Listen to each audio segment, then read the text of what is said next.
Hi, everybody, and welcome to Traveling in 2020. My name is Laura Deppish, and I'm the manager of social media here at Bursch Travel.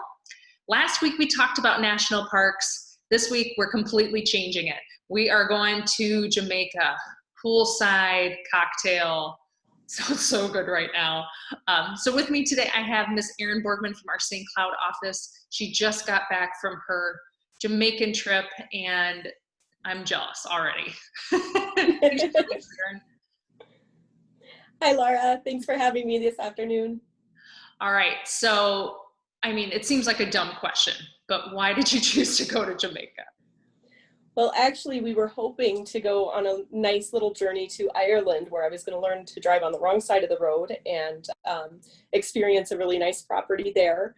But Ireland still requires a quarantine for US travelers, so we thought we'd just pick a different destination. At the time we rebooked our trip, it was about a month before we were heading out, and Mexico and Jamaica didn't require any COVID testing. So we thought that's the way to go, selected Jamaica, planned our trip, and then of course things changed. Oh my gosh. So you planned Ireland, switched to Jamaica, and then all of a sudden rules in Jamaica changed too? Right. So luckily the travel agency has so many tools that we can use to keep our finger on the pulse of all the changes that these countries are having. It was about 3 weeks out and we discovered we needed negative COVID tests to be submitted with a travel authorization request all within a couple weeks of travel. Oh my gosh. I wouldn't even know where to start. Did they provide you with any ideas of how to do this?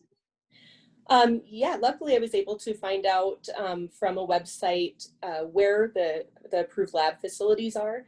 Okay. Jamaica requires that your test comes from a medical facility that has an accredited lab. But there's a search engine you can use to be able to find testing spots in your area. And we were able to do a drive-up test. It was quick and painless. It was just one of those surprises that we had to conquer before we were able to go. Oh, wow. But there were plenty of options. You didn't have to drive 2 hours to go and find a testing place. Right. We were lucky and were able to find plenty of labs around our area. I think we drove 10 minutes to be able to get it done. Perfect. But yeah, once we got those results, we had to upload them with the travel authorization within 5 days of travel. Luckily, Jamaica only requires testing within 10 days of travel. So it's not a super fast turnaround. You can actually get your results before you go. Wow, stressful nonetheless, though. I'm glad that you were able to make it happen. We talked in our first episode of Traveling in 2020 about what it's like to travel and be in the airports, but how were things for you? Was there anything that you wish that you had been more prepared for your trip to Jamaica? Yeah, we found that the airport or the airline wouldn't let you check in for your flights until they personally inspect your travel authorization document. So that was a little bit of surprise when we tried to check in the day before. But Delta had recommended that we show up at the airport 3 hours before departure. So for us, that's 2:40 in the morning. And we made it happen, groggy-eyed, but there was nobody at the airport. The counter wasn't staffed until 4 a.m., so we would have loved to sleep that extra hour or so. But at least once they opened, check-in went fabulously, and we were able to get our boarding passes. Perfect. And we see you on your plane, mask on, already looking tan. I'm so jealous. On the way to Jamaica, already tan and looking nice and summery. What about when you got to Jamaica? Did you have to go through customs per usual, or was there anything additional? Yeah, so Jamaica has a lot of new requirements to protect everybody from COVID. And luckily, one of our travel advisors recommended to me that we purchase a Club Mobe VIP arrival package, which meant we had somebody coming with us at every step of the way to tell us what's happening at each stop and let us know which documents we would need to present.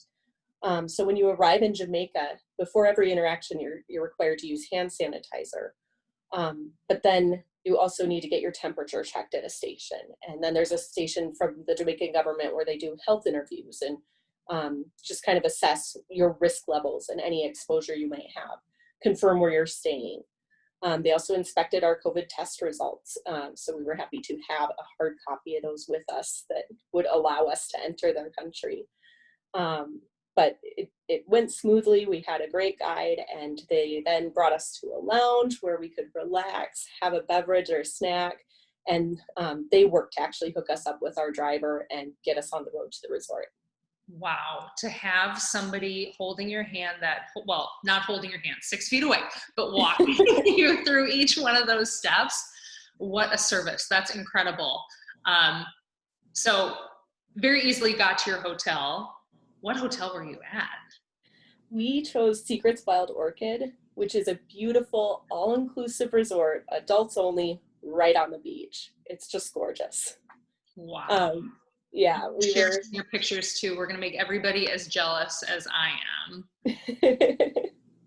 It was so nice, and they were so safe. They have many safety protocols. They took our temperatures upon arrival and had us sanitize our hands at each station.